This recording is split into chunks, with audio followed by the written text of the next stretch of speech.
बिस्मिल्लाहिर्रहमानिर्रहीम। आगाज़ है उस रब्बे जलील के नाम से जो बड़ा मेहरबान निहायत रहम करने वाला है। अज़ीज़ तलबा, आज हम लोग सेकेंड ईयर का फर्स्ट चैप्टर स्टार्ट करने लगे हैं। सेकेंड ईयर के फर्स्ट चैप्टर नंबर 15 है, कंटिन्यूएशन में। उसका नाम है होम्योस्टैसिस। होम्योस्टैसिस क्या चीज़ होती है, इसकी क्या अहमियत है, और होम्योस्टैसिस में चेंजेस को मोस्ट ससेप्टेबल इंटरनल एनवायरनमेंट के कौन से कंपोनेंट्स होते हैं।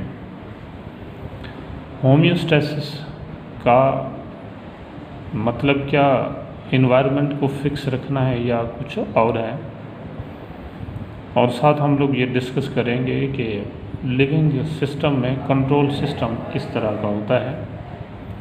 तो पहली बात हो जाए कि होम्योस्टैसिस किसे कहते हैं।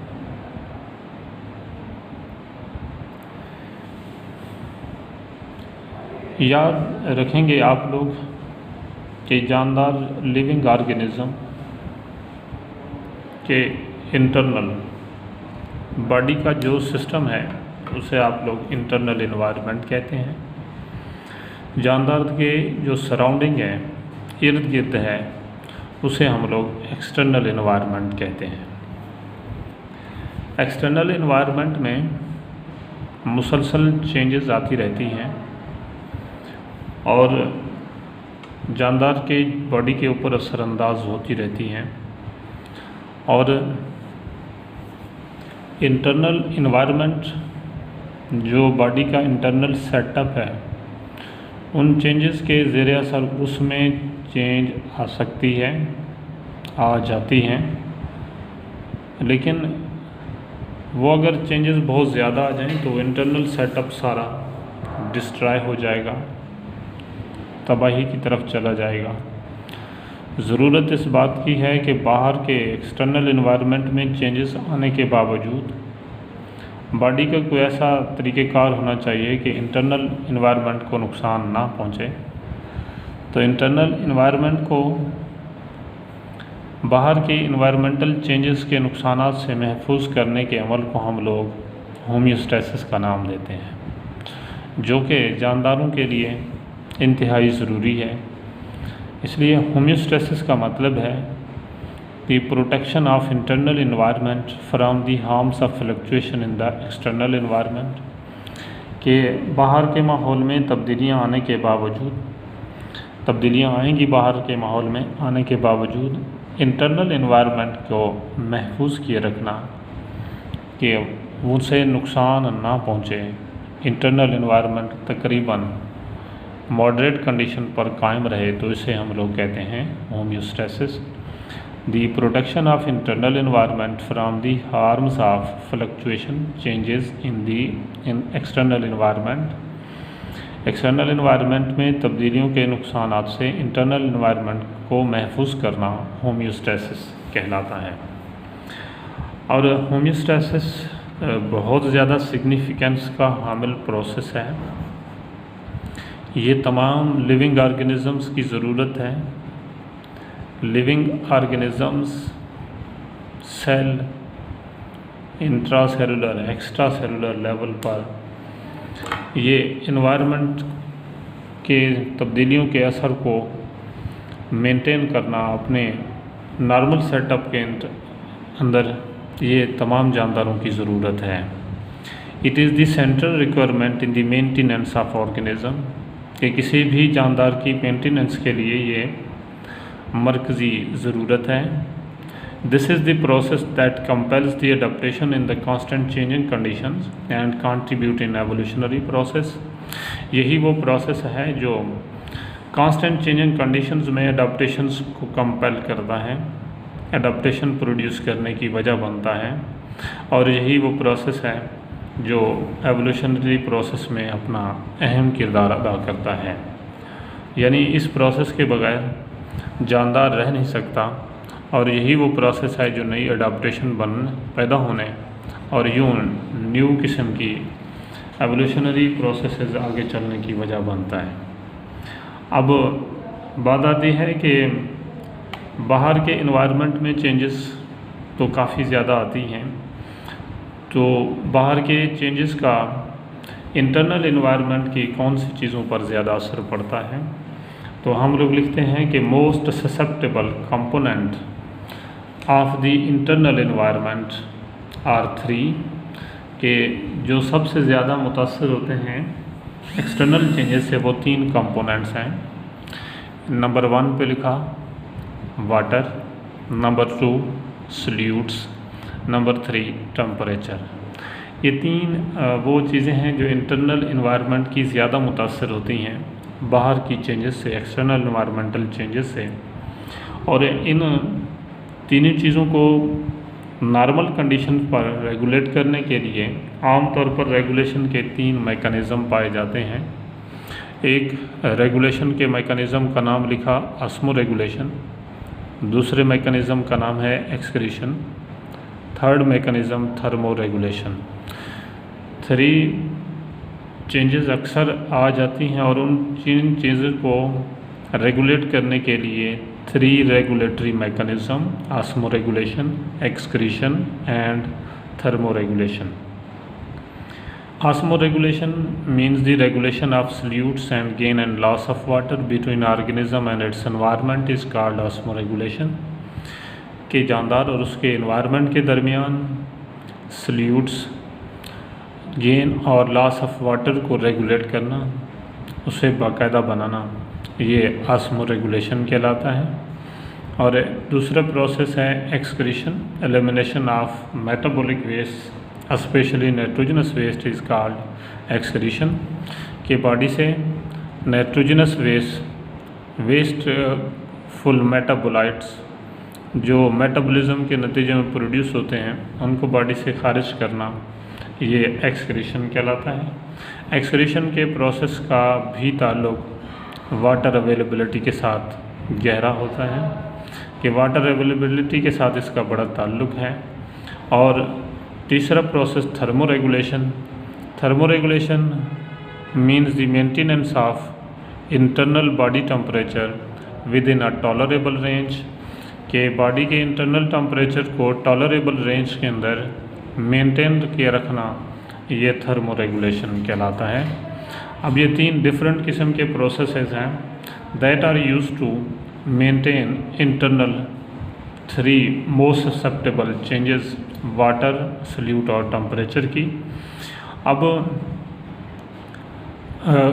नेक्स्ट बात की शायद आप लोग समझ रहे हों कि होम्योस्टेसिस का मतलब है इंटरनल इन्वायरमेंट को बिल्कुल फिक्स किए रखना। तो बात क्लियर कर दी कि homeostasis doesn't mean a fixed internal environment. Homeostasis का हरगिज़ मतलब ये नहीं है कि इंटरनल इन्वायरमेंट बिल्कुल फिक्स रहेगा। इसका होम्योस्टेसिस का मतलब है कि maintain internal conditions with in tolerable range, moderate level set किए रखना, मॉडरेट लेवल पर सिर्फ बरकरार रखना है। थोड़ी बहुत तब्दीलियाँ हो सकती हैं, नैरो रेंज में मुमकिन है तब्दीलियाँ। अब जैसे बात की कि हो सकता है कि जानदार को किसी वक्त में water availability supply abundant available हो और दूसरे वक्त में बिल्कुल ड्राई किस्म की कंडीशंस का सामना हो, तो क्या दोनों सूरतों में वाटर कंसंट्रेशन बॉडी के अंदर एक जैसी रहेगी? कहा कि ऐसा नहीं है, कि जब वाटर की अबंडेंट सप्लाई होगी तो उस वक्त कुछ चेंजेस आएंगी, थोड़ी सी वाटर लेवल बॉडी के अंदर इंक्रीज़ करेगी। बस बॉडी ने रेगुलेट ऐसे करना है कि उसे फ्लडिंग से बचा देना है, नॉर्मल रेंज में रखना है। और जब ड्राई कंडीशंस का सामना होगा तो वाटर की कंसंट्रेशन बॉडी में कम होगी, लेकिन इतना भी नहीं कि बिल्कुल ड्राई हो जाए बॉडी, वाटर ज़ीरो हो जाए, सारा वाटर ख़त्म हो जाए, ऐसा नहीं। बल्कि variations internally be in a narrow range, के वेरिएशन इंटरनली आएंगी but in a narrow range, लेकिन एक नैरो रेंज में, that is tolerable to the organism, जो जानदार को टॉलरेट करने में आसानी हो, फील करे जानदार नॉर्मल फीलिंग रहे, ऐसा होना किया जाता है। होम्योस्टेसिस का मतलब ये नहीं है कि जानदार का इंटरनल एनवायरनमेंट बिल्कुल फिक्स होता है। अब ये होम्योस्टेसिस हर लेवल पे होती है, organism, cell level, intra cellular, extra cellular, तमाम किस्म की लेवल पर होम्योस्टेसिस पाई जाती है। इसे शो करने के लिए एक सिंपल किस्म की डायग्राम सी बनाई मैंने कि एक्सटर्नल इन्वायरमेंट के बाहर का इन्वायरमेंट है, ये सारा बाहर का इन्वायरमेंट है, ये जो लाइन लगा दी कि ये जानदार है और इसके अंदर का सारा internal environment of the organism है, और ये जगह जो दिखा रखी है कि ये सेल के बाहर का इन्वायरमेंट है, एक्स्ट्रा सेलुलर है, और ये सेल है, सेल के इंटरनली जो इन्वायरमेंट मौजूद है उसे इंट्रा सेलुलर इन्वायरमेंट कहते हैं। अब ऑर्गेनिज्म के एक्सटर्नल इन्वायरमेंट में वाइड रेंज फ्लक्चुएशंस आती हैं, मतलब बहुत ज़्यादा बड़ी तब्दीली आती है, वाइड रेंज फ्लक्चुएशंस आती हैं। कंट्रोल सिस्टम लिविंग ऑर्गेनिज्म का इंटरनल इन्वायरमेंट का ये इसको नैरो रेंज में कर देता है, काबिल बर्दाश्त लेवल के अंदर ले आता है। फिर उसके बाद ये सेल के बाहर के इन्वायरमेंट में चेंज काफ़ी ज़्यादा है, तो सेल का जो अपना कंट्रोल सिस्टम है वो उसको और ज़्यादा नैरो रेंज में ले आएगा कि और कम कर देगा कि सेल के लिए काबिल बर्दाश्त हो। इस तरह से हर लेवल पर आहिस्ता आहिस्ता होम्योस्टेसिस के ज़रिए से नॉर्मल रेंज की तरफ लाया जाता है, इन होम्योस्टेसिस बरकरार रखने की कोशिश की जाती है ताकि इंटरनल इन्वायरमेंट को नुकसान ना पहुँचे। अब ये जो कंट्रोल सिस्टम है लिविंग ऑर्गेनिजम्स का, वो कैसा होता है, उसके कितने कंपोनेंट्स होते हैं। लिविंग सिस्टम के कंट्रोल सिस्टम के 3 मेजर कंपोनेंट्स होते हैं, रिसेप्टर्स, कंट्रोल सेंटर और इफेक्टर्स। रिसेप्टर कहते हैं बॉडी के वो हिस्से दैट रिसीव चेंजेस, जो बॉडी के हिस्से चेंजेस रिसीव करते हैं, parts that receive changes in the environment are called receptors, और जो बॉडी के हिस्से रेस्पॉन्स देते हैं, the body parts that give response to change, कि जो चेंज का रेस्पॉन्स देते हैं उनको हम लोग इफेक्टर कहते हैं। और कंट्रोल सेंटर का दरमियान में मरकज़ी किरदार होता है कि उसने रिसेप्टर से आगे इफेक्टर्स को सिग्नल ट्रांसफ़र करना होते हैं ताकि जो रिस्पॉन्डिंग बॉडी ऑर्गन्स हैं वो बेहतर अंदाज में उसको रिस्पॉन्स देकर नॉर्मल सिचुएशन को बरकरार रखें। अब कहते हैं कि ये जो हमारा कंट्रोल सिस्टम है, ये control system physical control system के बिल्कुल कंपेरेबल है, उस जैसा है जैसे आप लोग अपने ज़िंदगी में फ़िज़िकल सिस्टम एयर कंडीशनर देखते हैं, हीटर को देखते हैं। एयर कंडीशनर एसी ऑटोमेटिकली आप लोग एक उसका सेट पॉइंट सेट कर देते हैं कि टेम्परेचर 25-22 पे सेट कर दिया, वो ऑटोमेटिकली ऑन और ऑफ होता रहता है। उसका जो सिस्टम है फिज़िकल कंट्रोल सिस्टम बिल्कुल सेम ऐसे ही हमारा सिस्टम है। ये उस फिज़िकल सिस्टम में एक सेंसर मौजूद है, सेंसर थर्मामीटर मौजूद है, जो आपने फ़िक्स किया टेम्परेचर, वो फिक्स टेम्परेचर को सेंस करता रहता है।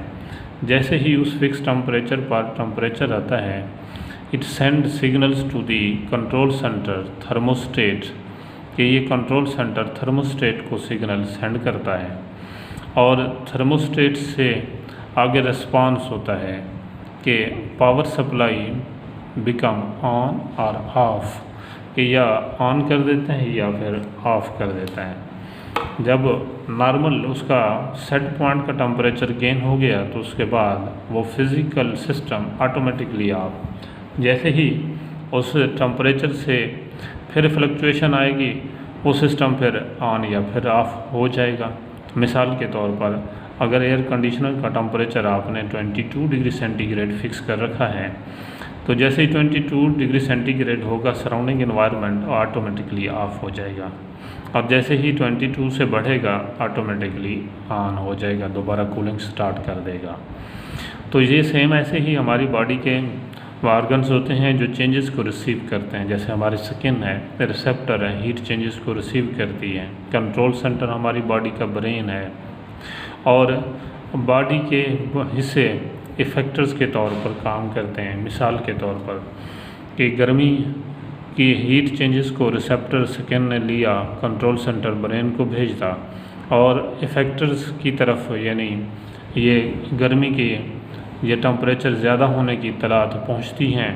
स्वेट ग्लैंड्स जो स्किन के अंदर मौजूद हैं, परस्पिरेशन पसीना आना शुरू हो जाता है, एवापोरेट होता है, कूलिंग प्रोड्यूस होती है, और नॉर्मल टेम्परेचर हो जाता है बॉडी का। तो फिर से सिग्नल जाते हैं कंट्रोल सेंटर की तरफ, और इफ़ेक्टर्स फिर रिस्पांस देना ख़त्म कर देते हैं। तो कुदरत का ये निज़ाम कंट्रोल सिस्टम बिल्कुल ऐसे ही है जैसे फ़िज़िकल कंट्रोल सिस्टम था। अब ये कंट्रोलिंग मेकनिज़म फीडबैक मेकनिज़म कहलाता है। इस कंट्रोलिंग मेकनिज़म को हम लोग फीडबैक मेकनिज़म कहते हैं।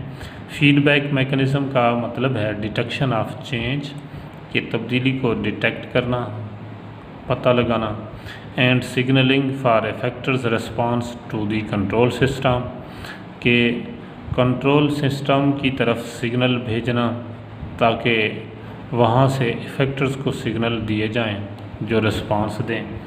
तो डिटेक्शन ऑफ चेंज, तब्दीली को डिटेक्ट करना, and signalling for effectors response to control system, और फिर कंट्रोल सिस्टम से इफ़ेक्टर्स के रिस्पांस के लिए सिग्नल भेजना, ये फीडबैक मैकेनिज़्म कहलाता है। और ये फीडबैक मैकेनिज़्म पॉजिटिव भी हो सकता है, नेगेटिव भी। मोस्टली जो है ना वो नेगेटिव होता है। जैसे अभी मैंने बात की थी ऊपर कि गर्मी फील हो तो कूलिंग मैकेनिज़्म ऑन हो जाता है, यानी प्रेस्पिरेशन, स्वेटिंग और कूलिंग प्रोड्यूस होती है। और अगर इसके मुखालिफ ऐसा हो जाए कि सर्दी लगने लगे तो इफ़ेक्टर का रिस्पांस ऐसा होगा कि वो वार्मिंग प्रोड्यूस करेंगे, हीट अप करेंगे बॉडी को। तो अक्सर औकात ज़्यादातर जो फीडबैक मैकेनिज़्म लिविंग सिस्टम में मौजूद होता है वो पॉजिटिव फीडबैक, नेगेटिव फीडबैक होता है। पॉजिटिव फीडबैक बहुत कम पाया जाता है। Thank you very much.